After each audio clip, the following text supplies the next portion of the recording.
Today, I am going to review the movie Nope. It's incredible how little is known about Jordan Peele's Nope since he was first identified as writer and director. The marketing team did an excellent job with the posters that showed the actors in the movie pronouncing the title while looking up at the sky. Several videos have been released that show what might or might not be the movie's main danger. Neoliberal Hollywood's obsession with box office success comes at a price. In particular, it raises audience expectations that may not be met when the final product is presented, even if I didn't like the movie.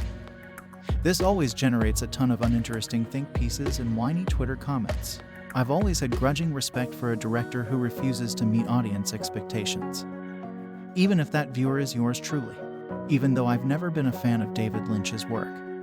It's the reason I keep going to his movies. I've been playing a byline from a conversation as a potential defense for the composition and performance of Nope in response to a pitch for his services. Cinematographer Antlers Halse tells Emerald Haywood that he makes one movie for them and one for me. This reminds me of John Cassavetes' defense for appearing in bad movies, in which he claimed that the money helped him pay for the movies he wanted to produce. Jordan Peele moved away from the immensely entertaining, Oscar-winning calling card of Get Out with Us, moving instead toward a blend of audience favorite and filmmaker's itch. Some individuals thought that film to be fascinating, while others found it to be frustrating because it was more subversive and involved the audience. Lupita Nyong'o made one of her most impressive performances in a dual role that was unflinchingly strange and complex. I got the idea that Halse was Peele's stand-in in Nope, which is to say that the director was telling us through a character that he made this movie to entertain and please himself despite being roughly 3 times as shoddy and lacking a similar performance to anchor viewers. If so, then Halse's final scene, which shows a moment of selflessness rather than the ideal camera perspective, says something about his composer. Before the pitch for work sequence, when Halse was filming a commercial, he first encountered Emerald. She fell behind schedule to assist her horse wrangler brother Otis Jr. with the upkeep of the animal used in the commercial.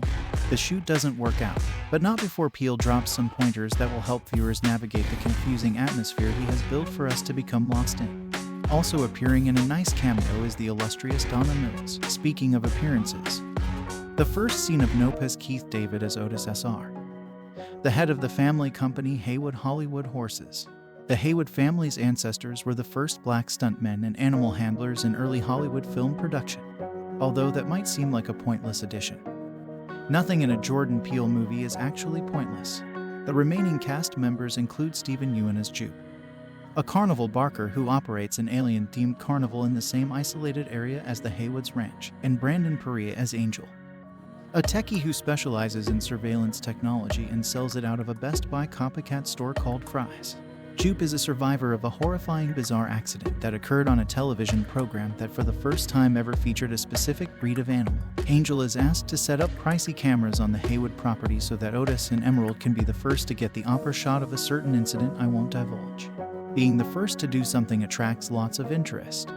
Nothing is incidental in a Jordan Peele movie. To reiterate, Peele explores and reuses a couple concepts from his earlier works in Nope. Another breadcrumb to follow is a Bible scripture that is similar to the word us. I will treat you with contempt. I will pelt you with filth, and I will make you a spectacle, says Nahum 3-6. This attention on animals is significantly influenced by horses, in contrast to the deer in Get Out and the bunnies in Us, which serve as emblems of creatures being preyed upon. Peele flips the power dynamics by turning the most lethal predator of them into prey. There are other situations in which an inanimate object is used in an original way. In Us, it was a pair of scissors, and in Nope, it was a false horse as well as those weird, air-filled devices that can be seen in every used car dealership. Nope is undoubtedly Peele's most spooky movie. Even though it doesn't quite reach the level of Get Out or Us, he has always been more Rod Serling than Rob Zombie. And this is where it is most obvious, although the responses of the lesser characters to fear are amusing. The director successfully emphasizes Hitchcock's idea of suspense versus surprise.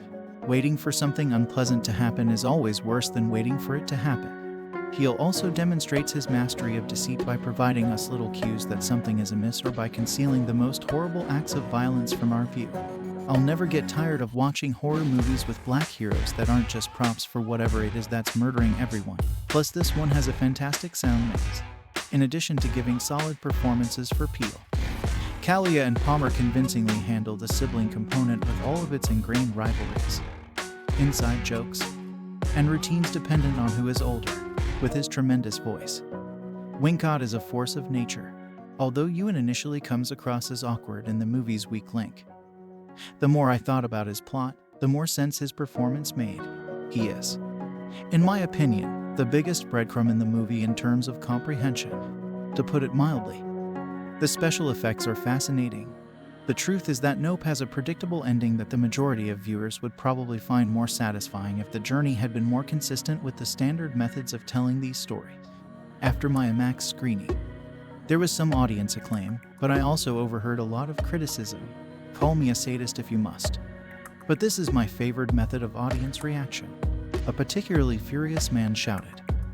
I can't wait for the critical reviews pronouncing this splendid. As he descended the escalator, Nope isn't particularly great, but it's still fairly good. I had a lot of fun trying to figure it out, even with part of the pieces missing. The image is still discernible when viewed from a distance by the puzzle, but does it actually meet the demands of the viewer? Check the title.